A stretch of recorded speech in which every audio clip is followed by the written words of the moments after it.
ഒരു കാര്യം ഞാനെന്നും ഒരു വളരെ ബഹുമാനത്തോടെ നോക്കേണ്ട ഒരു കാര്യം വെച്ചാൽ അനിയന്മാരായിട്ടുള്ളൊരു കൂടിയുള്ളൊരു യോജിപ്പും ആ ഒരു സ്നേഹത്തോടുള്ള ബിസിനസ് ഇപ്പോൾ ബിജു ചേട്ടനായിട്ടാലും അനിൽ ചേട്ടനായിട്ടാലും ഉള്ളൊരു ഇത് ആ ഒരു ഫാമിലിയിലത്തെ ഒരു ഒത്തൊരുമ ഒരു ബിസിനസ്സിന് എത്രമാത്രം സ്വാധീനിക്കുന്നു ഒന്നും കൂടി ഒന്ന് ശരിക്കും ഒരു ഫാമിലി ബോണ്ടിങ് അത് ഏതൊരു കാര്യത്തിൻ്റെ അത് ബിസിനസ് എന്നല്ല നമ്മുടെ കുടുംബ ജീവിതത്തിൽ തന്നെ ഏറ്റവും വലിയൊരു കാര്യമാണ്. ഇപ്പോൾ ഞാൻ ശരിക്കും നമ്മളുടെ പേരൻസിനകത്തൊക്കെ നമ്മളൊരിക്കലും അതൊരു ലാക്കിംഗ് ആയിട്ട് ഞങ്ങൾക്ക് തോന്നിയിട്ടുണ്ടായിരുന്നു. എൻ്റെ പേരൻസ് അച്ഛൻ്റെയൊക്കെ ഫാമിലിയുള്ള പക്ഷേ ഞങ്ങളുടെ മനസ്സിലൊക്കെ അത് ഭയങ്കര ഒരു വിഷമം നമ്മുടെ മനസ്സിലുണ്ടാക്കിയിട്ടുണ്ട്. അച്ഛൻ്റെ റിലേറ്റീവ്സൊക്കെ ഒരിക്കൽ പോലും അത്രയും നല്ലൊരു കോണ്ടാക്ട്സ്. പക്ഷേ ഞങ്ങൾ എന്തായാലും 3 ബ്രദേഴ്സ് എന്നുള്ളത് ഇതുവരെ നമ്മൾ വളരെ നല്ല റിലേഷനാണ്. എല്ലാ കാര്യങ്ങളും ഞങ്ങൾ more than brothers we are friends actually. അപ്പോൾ ഞങ്ങൾ എല്ലാ കാര്യങ്ങളും നമ്മൾ അവരുമായിട്ട് ഡിസ്കസ് ചെയ്യും, അങ്ങോട്ടും ഇങ്ങോട്ടുള്ള എല്ലാ കാര്യങ്ങളും ഇത് ചെയ്യാറുണ്ട്.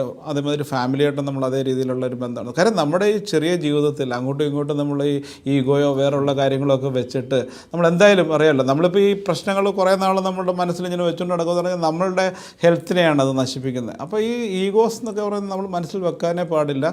നമ്മൾ നമ്മുടെ കാര്യങ്ങൾ ചെയ്യുന്നുണ്ട്, അതിനെപ്പോഴും നമുക്കൊരു സപ്പോർട്ടീവായിട്ടുള്ള നിൽക്കുക എന്ന് പറഞ്ഞാൽ എത്ര ഫ്രണ്ട്സ് ഉണ്ടെന്ന് പറഞ്ഞു കഴിഞ്ഞാലും ബ്രദേഴ്സിൻ്റെ കൂട്ടം നമ്മൾ ഇത് പറഞ്ഞാൽ അതുകൊണ്ട് ആ റിലേഷൻ നമുക്ക് ഒരുപാട് ഫ്രണ്ട്സ് ഉണ്ട്, അവരൊക്കെയാണ് നമ്മുടെ സപ്പോർട്ട്, നമ്മുടെ കുടുംബം ഇതെല്ലാം. പക്ഷേ എപ്പോഴും ഞാൻ പറയുന്നത് എല്ലാ കുടുംബങ്ങളും ഒരുമയോടുകൂടി തന്നെ മുന്നോട്ട് പോകുക. ഈ പൈസ എന്ന് പറയുന്നത് നമ്മൾ എല്ലാം ഇപ്പം അറിയാമല്ലോ, ഇപ്പോൾ ജീവിതം ഇപ്പോൾ നമ്മുടെ കൊറോണ നമ്മൾ ഒരുപാട് കാര്യങ്ങൾ പഠിപ്പിച്ചിട്ടുണ്ട്. ഇപ്പോൾ എന്ന് പറഞ്ഞാൽ ശരിക്കും നമ്മൾ സർവൈവലിലാണ് എല്ലാവരും നോക്കുന്നത്, റിവൈവൽ. ഇപ്പോൾ ലൈഫാണ് ആദ്യം നമ്മൾ പറയും. ഇപ്പോൾ ഒരുപാട് ലൈഫ് ഈസ് വെരി ഇമ്പോർട്ടൻറ്റ്. പിന്നുള്ള കാര്യങ്ങളുണ്ട്, പണവും പദവിയും ബാക്കിയുള്ളതൊക്കെ എന്ന് പറഞ്ഞാൽ ഇതെല്ലാം ഒരു നിമിഷം കൊണ്ട് പോവാം.